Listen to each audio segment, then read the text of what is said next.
नमस्कार दोस्तों। Bloody vibes के आज के इस हैरान कर देने वाले बहुत ही ज़्यादा खौफनाक से अनोखे एपिसोड में हम लोग आप लोगों के सामने लेकर आ गए हैं पंकज नाम के लड़के के साथ उसकी पढ़ाई के दौरान बनारस में घटी हुई ऐसी खतरनाक भूतिया घटना की कहानी जो सुनकर आप लोगों का दिल दहल जाएगा। आइए डायरेक्टली जिया की जुबानी जानते हैं कि 8 साल पहले ऐसा क्या पंकज के साथ हो गया था जिसकी वजह से ब्लडी वाइब्स का आज का ये एपिसोड बन रहा है। सबसे पहले तो हमको इस घटना के बारे में जानने से पहले पंकज के बारे में जानना चाहिए कि पंकज कहाँ का रहने वाला है, कैसे उस जगह पे पहुँचा जहाँ पे उसके साथ इतनी खौफनाक घटना घट गई। ये जो पंकज है ये हरियाणा के एक छोटे से गांव का रहने वाला लड़का, जिस गांव से बिलोंग करता है उस गांव में मतलब बहुत ही कम लोग हैं जो बाहर जाके कुछ बड़ी नौकरी करते हैं या वहाँ पे कोई इंजीनियर डॉक्टर होगा। सब लोग लगभग उस गांव में अपना खेती बाड़ी का ही काम करते हैं। वो इतने छोटे गांव से बिलोंग करता है। लेकिन जो पंकज की मम्मी थी उनकी मतलब ख्वाहिश थी, बचपन से उनका सपना था जब वो छोटी तब से कि उनको डॉक्टर बनना है। लेकिन एक गरीब फैमिली में पैदा होने की वजह से, गरीब फैमिली में रहने की वजह से उनके घर वालों ने उनको पढ़ाया लिखाया नहीं, जल्दी शादी करवा दिया और वो डॉक्टर नहीं बन पाई। जब उनका लड़का पंकज पैदा हुआ उन्होंने अपने दिमाग में कहीं ना कहीं सोच के रखा था कि मैं तो अपने बेटे को डॉक्टर ही बनाऊंगी, कुछ भी हो जाए, भले मुझे पूरी दुनिया से क्यों न लड़ना पड़े, मुझे अपने खानदान को क्यों ना छोड़ना पड़े, लेकिन मैं अपने बेटे को डॉक्टर बनाए बिना नहीं छोड़ूंगी। उनका ये संकल्प था बचपन से, मतलब जब पैदा हुआ था पंकज तब से। उसको अच्छे से पढ़ाई लिखाई करवाती हैं वो, अपने पति से रिक्वेस्ट करके झगड़ा करके जो भी बोलो, अपने गांव से बाहर का जो शहर है वहाँ के स्कूल में उसका एडमिशन करवाती हैं, अच्छे इंग्लिश मीडियम स्कूल में, जहाँ पे उसकी स्टडी बचपन की अच्छी खासी जाती है।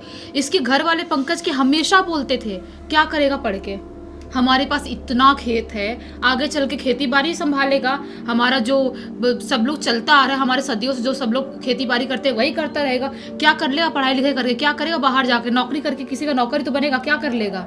ऐसा वाला उसके घर वाले हमेशा उसको बोला करते थे।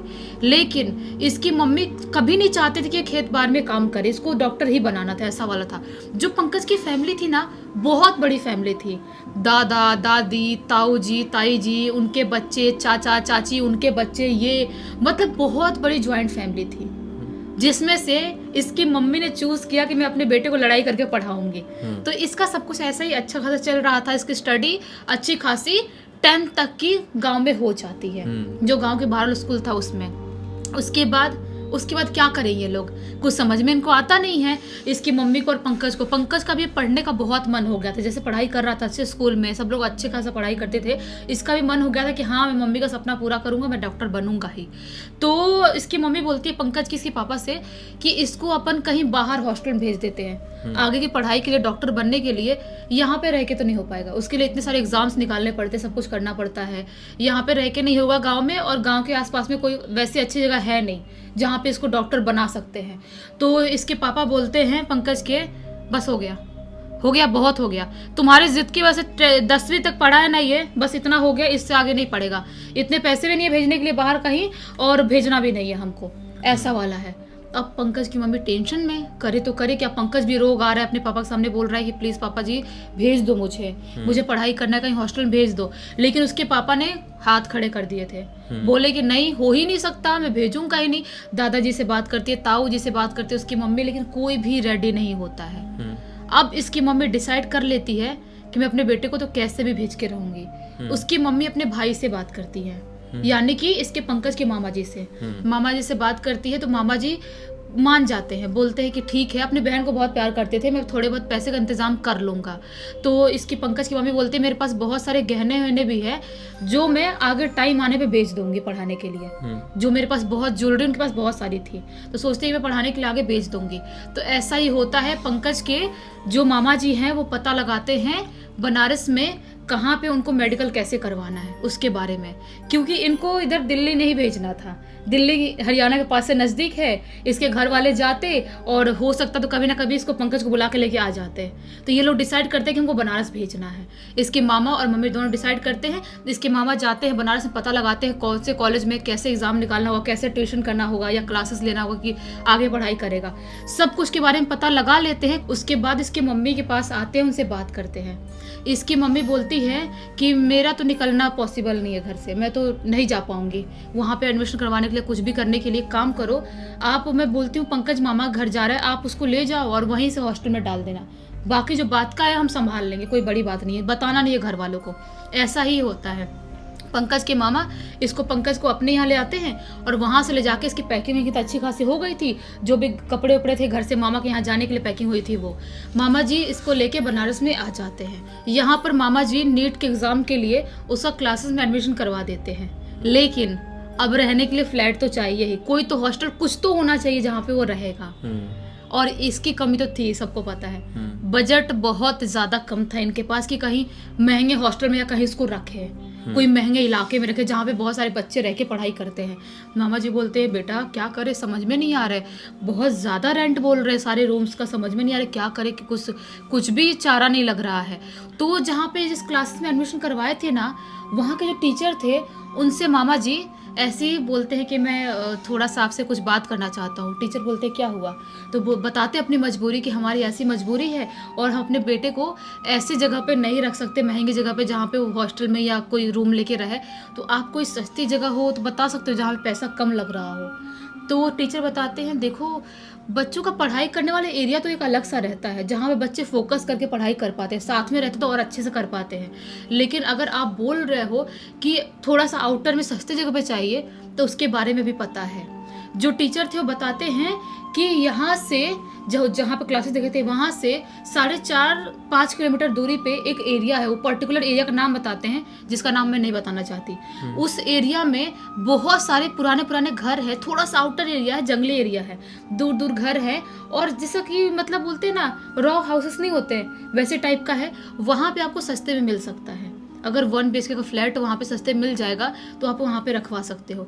तो मामा जी धन्यवाद करते हैं टीचर जी का, और उसके बाद ये लोग वहाँ से निकल जाते हैं, उस एरिया में पहुँचते हैं। उस एरिया में आसपास में बातचीत करने के बाद उनको बाकी जो घर थे उनमें थोड़ा सा भी और ज़्यादा बोल ही रहे थे, लेकिन काफ़ी आउटर जाने के बाद एक कोने में साइड में एक घर था, वहाँ पे ये लोग पहुँचते हैं। उस घर के अंदर ना एक बूढ़ा आदमी और एक बूढ़ी औरत रहा करते थे। जो लोग उनसे बात करते हैं मामा जी से, मामा जी बात करते हैं, बोलते हैं कि हमको यहाँ पे फ्लैट चाहिए, हमारा बेटा रहना चाहता है, तो मतलब हो जाएगा क्या। ये फर्स्ट वाले फ्लोर पे बताते बुढ़े बुढ़ी लोग, फर्स्ट वाला फ्लोर खाली है, नीचे वाले में हम रहते हैं, तो ग्राउंड पे हम रहते हैं, फर्स्ट खाली है तो वो दे सकते हैं।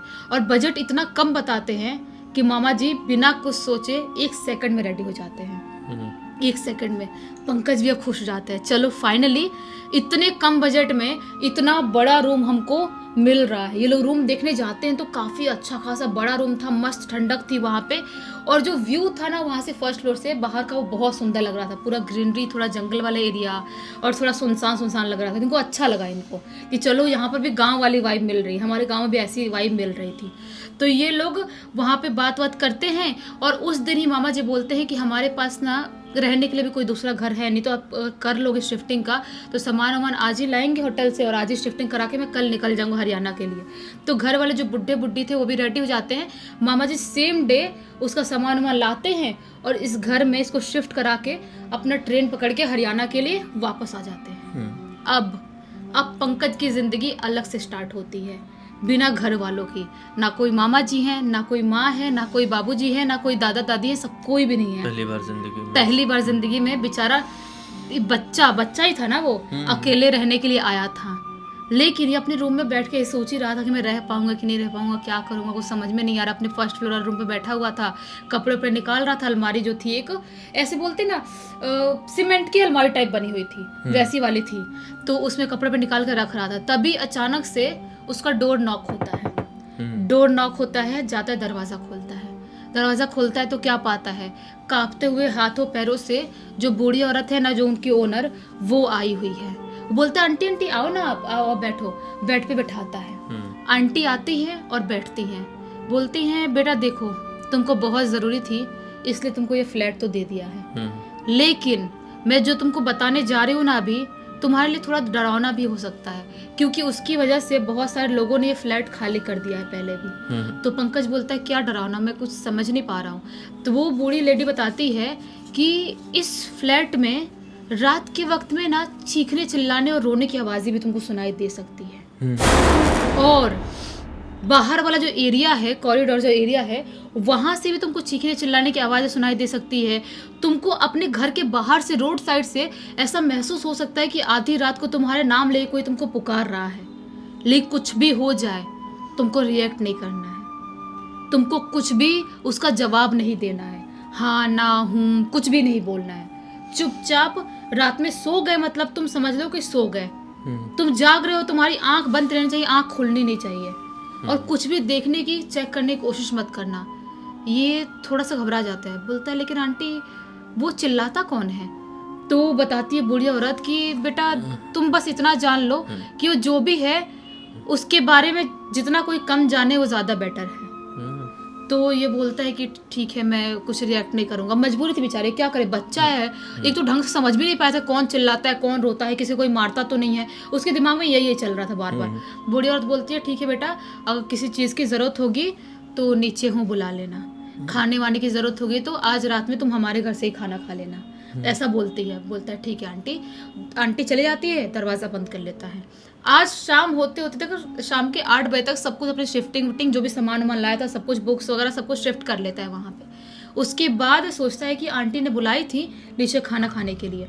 नीचे खाना खाने के लिए जाता है, उन लोगों के पास से खाना वाना खाता है और खाना खा के ऊपर वापस आता है। 9 साढ़े 9 बजे तक सोने के लिए अपने बेड पे चला जाता है। सोने के लिए चला जाता है और थकान की वजह से आज रात में उसको नींद भी जल्दी आ जाती है, सो जाता है। लेकिन जैसा कि आंटी ने बताई थी, उसको रात में कुछ भी आवाज़ नहीं आती है। किसी की भी चीखने चिल्लाने की, किसी की भी रोने की, आवाज़ लगाने की कुछ भी आवाज़ नहीं आती है। मस्त पूरी रात गहरी नींद में सोता है और सुबह के 7:30 बजे उसकी आँख खुलती है। आँख खुलती है, अब सोचता है कि चलो अच्छा है, जल्दी जल्दी उठ जाता हूँ, ब्रश करता हूँ और रेडी होकर सीधा क्लासेस के लिए निकल जाता हूँ। उसका क्लासेस शायद 9:30 या 10 बजे से था। तो ये ऐसा ही करता है, अपना फटाफट रेडी होता है, रेडी होके सोचता है बाहर से कुछ खा लूँगा और क्लासेस के लिए चले जाऊँगा, नाश्ता कर लूँगा। ऐसा ही करता है, वहाँ से अंकल आंटी को नमस्ते बोलता है नीचे से और क्लासेस के लिए निकल जाता है। क्लासेस के लिए जाता है, आराम से अपना पढ़ता वढ़ता है। उसको बहुत अच्छा फील हो रहा था कि फाइनली मेरा ड्रीम पूरा होने वाला है और फाइनली शिफ्ट हो गया हूँ, बहुत मज़ा आएगा। अपना क्लास व्लास करता है मस्त। उसके बाद शाम के टाइम में आता है घर पे और जो भी चीज़ें थी ना, बाहर से थोड़ी बहुत खाने वाने की चीज़ें ले आया था कि रात में खा लूँगा, खा के सो जाऊँगा। जो भी टीचर्स ने पढ़ाए थे वो सारी चीज़ें वो शाम के टाइम में रिवाइज करता है, आने के बाद थोड़ा फ्रेश होने के बाद। उसके बाद 8 साढ़े 8 बजे तक अपना खाना वाना खाता है, वापस से सोने के लिए चला जाता है। लेकिन जैसा ये बिंदास होके सोया था, उसको लगा था कि पिछली रात में मेरे साथ कुछ भी नहीं हुआ था, शायद वो बुढ़ी औरत कुछ भी जो बोल रही झूठ बोल रही थी। लेकिन आज की रात इसके लिए बहुत ही ज़्यादा खौफनाक होने वाली थी, क्योंकि जैसे ही रात के 1 बजे का टाइम होता है, ये गहरी नींद में सो रहा था, बहुत ही गहरी नींद में। अचानक से इसके डोर को बहुत ज़ोर ज़ोर से नॉक होने की आवाज़ सुनाई देती है, जैसा कोई उसका दरवाज़ा ज़ोर ज़ोर से पीट रहा है। ये हड़बड़ाते उठता है, इसको लगता है कि मतलब कौन दरवाज़ा बजा रहा है, कहीं बूढ़ी आंटी को या अंकल कोई प्रॉब्लम तो नहीं हुई, मुझे बुलाने तो नहीं आए हैं। ये उठता है, फटाफट भड़बड़ाते हुए जाता है और दरवाज़ा खोलता है। लेकिन जैसे ही दरवाज़ा खोलता है, क्या पाता है, बाहर कोई भी नहीं है। दरवाज़ा बज रहा है, नॉन स्टॉप बज रहा है। ऐसे गया, खोला, कोई भी नहीं। ऐसा वाला था बिल्कुल, इतनी जल्दी कि कोई कैसे भाग के जा सकता है। बूढ़ी औरत, बूढ़े आदमी तो इतनी जल्दी भाग ही नहीं सकते, वो ऐसे कांपते हुए चलते, वो कैसे भागेंगे। ऐसा वाला था। वो भी तो घबरा जाता है, सोचता है कि बूढ़ी औरत जो बोल रही थी सच तो नहीं बोल रही थी, कुछ तो गड़बड़ है, यहाँ पे दरवाज़ा कौन बजा रहा था। लेकिन सोचता है कि हो सकता है कि आजू बाजू में कोई बच्चे रहते होंगे जो रात में लुका छुपी खेल रहे होंगे और दरवाज़ा बजा के भाग गए होंगे। मुझे कुछ डरना नहीं है, मुझे चुपचाप सो जाना चाहिए। वो आता है और अपना ब्लैंकेट पूरा यहाँ तक ओढ़ के सोने की कोशिश करने लगता है। लेकिन जैसे ही ब्लैंकेट ओढ़ के लेटता है, इसको महसूस होता है इसके कमरे में ठप ठप ठप करके चलने किसी की आवाज़ महसूस हो रही है। ऐसे कोई चल रहा है जोर जोर से। अब ये सोचता है कि वो कंबल हटाऊं नहीं हटाऊं, कोई कैसे आ सकता है। मैंने दरवाज़ा खोला था और तुरंत बंद कर दिया देख के, तो कोई घुसा तो मैंने देखा कैसे नहीं। इसका धक धक जो था अचानक से बहुत ज़्यादा बढ़ जाता है। ये देखता है वो आवाज़ होती है चलते चलने की बहुत ज़्यादा बढ़ जाती है और फिर से आवाज़ चलने की बढ़ते बढ़ते बढ़ते बढ़ते ऐसी आवाज़ आने लगती है। ऐसी अजीब सी आवाज़ आने लगती है, लिटरली ऐसी आवाज़ आने लगती है जैसे कि कोई अजीब सी आवाज़ निकाल रहा है। वो अभी और घबराने लगता है। अभी वो घबरा ही रहा होता है, तभी अचानक से उसके बेड पे किसी के चलने का प्रेशर महसूस होता है, और प्रेशर जैसे ही महसूस होता है उसके यहाँ पे किसी कूदने का प्रेशर महसूस होता है। और जैसे यहाँ पे कोई कूदता है उसको इतना भयानक दर्द होता है कि वो अपना कंबल ऐसे झटके से हटाता है। हटाता तो क्या दिखता है कि कोई भी नहीं है।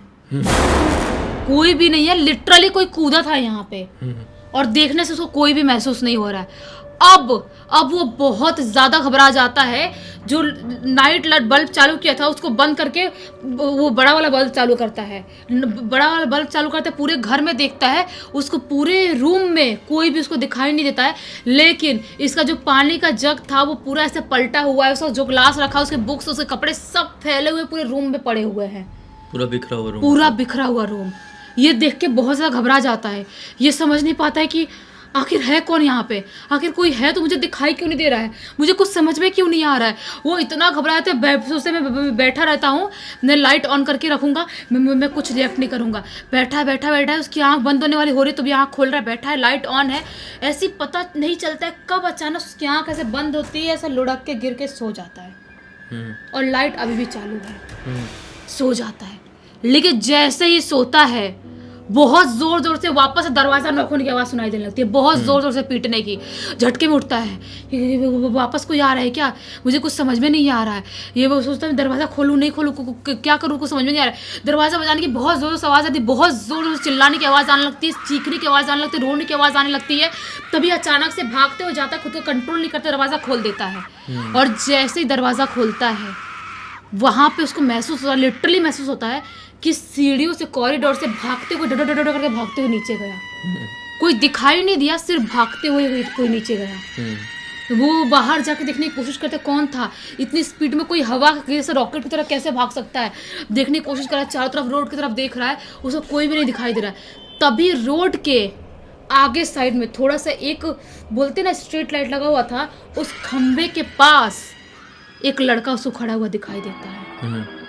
जो लड़का सिर्फ ऐसे खड़े होकर इसको देख ही रहा था बस। इसको ये समझ नहीं पा रहा कि कहीं यही लड़का तो नहीं था, मेरे घर पे सब कुछ कर रहा है ये, तो इसके पास चाबी तो नहीं एक्स्ट्रा, कौन है ये, समझ में नहीं आ रहा है। वो चिल्लाते हुए बोलता है, कौन हो तुम और क्या कर रहे हो वहाँ पे, क्यों मेरा दरवाजा बार बार पीट रहे हो। वो लड़का अभी भी कुछ नहीं बोल रहा, बस ऐसे ही खड़े होकर भूत बन के देख रहा है, ऐसे ही देख रहा है।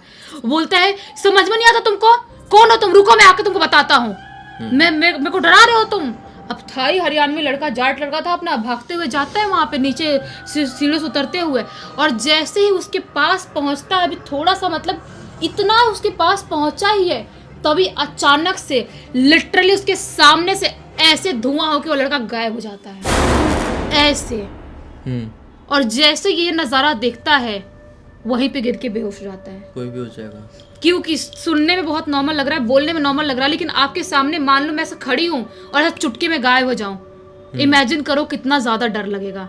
सेम पंकज के साथ ऐसा ही होता है, वो बेहोश, सुबह के टाइम उसकी आंख खुलती है, वो एक हॉस्पिटल में था, घर पे नहीं था, हॉस्पिटल में था, और उसके पास कुर्सी पे वही बूढ़ी औरत बैठी हुई थी। देखता है, रोने लगता है, बोलता है कि आंटी मैं जिंदा हूँ, मुझे आंटी मुझे बचा लो, वो लड़का मुझे मार डालेगा। वो लड़का बहुत भयानक दिखाई दे रहा था, वो लड़का मेरे सामने गायब हो गया था, आंटी वो बहुत भयानक था। बूढ़ी औरत बोलती, बेटा शांत हो जा, मुझे पता है तेरे चीखने की आवाज़ जो आई थी ना, चिल्लाने की, उसकी वजह से हम लोग उठे थे अचानक से और भागते हुए देखे तेरे रूम की तरफ गए, तू वहाँ पे दिखाई नहीं दिया, और अचानक से हम रोड की तरफ देखे तो रोड के दूसरे तरफ तो ऐसे ही पड़ा हुआ था। तुझे बहुत होश में लाने की कोशिश की, पानी छिड़कने की तेरे मुंह पे कोशिश की, लेकिन तू होश में नहीं आ रहा था, तो आजू बाजू वालों से मदद मांगे और तुझे हॉस्पिटल में एडमिट करवाए। तो ये बोलता है कि आंटी वो कौन था, मुझे कुछ समझ में नहीं आ रहा है। तो आंटी ने बोली, तूने कुछ टोका था, तूने कुछ किया था, तेरे को मना की थी ना। ये बोलिए कि हाँ आंटी, मैंने दरवाज़ा खोला था, किसी ने लॉक किया था। तो आंटी ने बोला, तुझे नहीं खोलना चाहिए था, तूने यही तो गलत किया, नहीं खोलना चाहिए था। ये बोलते आंटी लेकिन वो है कौन, वो क्यों ऐसा कर रहा है, कौन है वो। आंटी बोलते तू बस इतना समझ ले कि तूने गलत किया है, अब आगे कुछ नहीं बता सकती। ये बोलती है तो ठीक हो जाएगा, तो उसके बाद बाकी बाद में बात किया जाएगा। ये 2-3 दिन हॉस्पिटल में एडमिट रहता है कि उसकी बुखार बहुत ज़्यादा चढ़ गया था। इसके घर पे फ़ोन लगवाया जाता है, घर पे मामा जी से बात करता है। मामा जी इमिडिएटली यहाँ पर बनारस में वापस आते हैं। मामा जी आते हैं, मामा जी को सारी बात बता देता है। और बूढ़ी औरत से मामा जी पूछने की कोशिश भी करते हैं कौन है वो, मतलब कोई कुछ भूत बाधा है क्या आपके घर पे, आप बता क्यों नहीं रहे हो। बूढ़ी औरत बूढ़े आदमी कुछ भी नहीं बताते हैं। मामा जी बोलते हैं देख बेटा, ज़्यादा पैसे लगेंगे कोई फ़र्क नहीं पड़ता है, तुझे मैं अच्छी जगह पे रूम दिलवाऊंगा, तू वहीं पे रहेगा। अपन बेच देंगे, प्रॉपर्टी बेच देंगे, खेत बेच देंगे, जो भी करना आगे देख लेंगे, अपन आगे के बारे में अभी क्यों सोचना। ऐसा ही करते हैं। मामा जी उसका सामान पैक करवाते हैं और पैक करवा के वहाँ से निकल जाते हैं। थोड़े दूर आगे अपना ऐसे ही आए ही थे, एक घर था, उस घर के बाहर ना एक औरत बाहर वाले एरिया में खड़े होकर इनको देख रही थी। तो वो मामा जी उसके पास जाते हैं और बोलते हैं कि आप ऐसे क्यों देख रही हो। तो औरत बोलती है आप लोग उस घर में गए थे क्या रहने के लिए जहाँ पे बूढ़े औरत और आदमी रहते हैं। तो ये मामा जी बोलते हैं हाँ उसी घर में। तो वो औरत बोलती है कि चलो किस्मत अच्छी है जो आपका लड़का बच गया, वरना अभी तक जितने लड़के आए हैं उसमें से 1-2 ही बच पाए रेयर केसेस में। बाकी लोग किसी बचने की वहाँ पे हिम्मत नहीं होती है और रहने की भी हिम्मत नहीं होती है। तो मामा जी बोलती क्या बात कर रहे हो, मतलब कौन है वहाँ पे। तो औरत बताती है आज से 10-11 साल पहले की बात है, वो जो बूढ़ी आदमी औरत का एक लड़का हुआ करता था, वो लड़का ना नशे पत्ते में बहुत ज़्यादा हो गया था, बहुत ज़्यादा। बूढ़े आदमी औरत से उसकी हमेशा लड़ाई होती रहती थी, बहुत ज़्यादा घर का माहौल ख़राब हो गया था। एक दिन गुस्से में वही ऊपर वाले कमरे में उस लड़के ने खुद को खुश कर लिया और उसके बाद से कोई भी यहाँ पर आके उस रूम में रहने की ज़रूरत नहीं कर पाया। और कोई रहा है तो या तो वो बहुत बीमार हो गया बुरी तरह से, या तो 4-5 लड़कों की मृत्यु भी वहाँ पे हो गई है। ऐसा वाला माहौल है। वो तो आपकी किस्मत अच्छी है जो आप बच गए। यहाँ पर इस गली में मुड़ के भी मत देखना ज़िंदगी में कभी। मामा जी सुनते हैं, बहुत घबरा जाते हैं, उसको ले जाते हैं 2-3 दिन होटल में रख के अच्छा घर ढूंढते हैं, उसको शिफ्ट करवाते हैं और उसके बाद वो अपना हरियाणा वापस जाते हैं। आज पंकज की ज़िंदगी में सब कुछ ठीक है। वो एक बड़े से शहर में रह रहा है अपनी मम्मी के साथ और एक वो अच्छे लेवल का डॉक्टर भी है।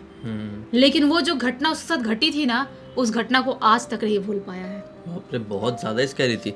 इस घटना की जानकारी कैसे मिली? ये जो घटना की जानकारी है ना, पंकज ने अपने कज़न ब्रदर को बताया था और उसके कज़न ब्रदर सिद्धार्थ ने लिख के भेजा इंस्टाग्राम में।